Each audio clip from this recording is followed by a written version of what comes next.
buraya su alıp getiriyormuş. Bunu su arıyormuş yani küçükken. Artık tam gelişmiş öyle güzel böyle büyük. Yani işte abi 5 kilo. Böyle buraya süt dolduruyormuş. Tamam bak. 1, 2, 3 tane, 4 tane kaç tane? Bunlar nedir? Bir tane de orada 5 tane. Böyle yapılıyor abi.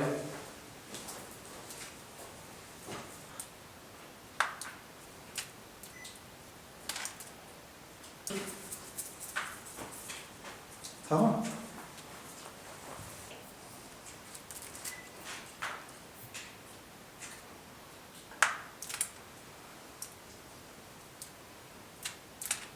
Erken he.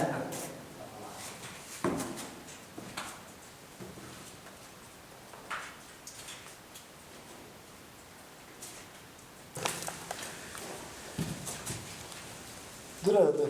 Ben ettiğimi yap. Tesadüfe bak batarya mı bitiyor ha? Tek tek çıkar abi. Tamam.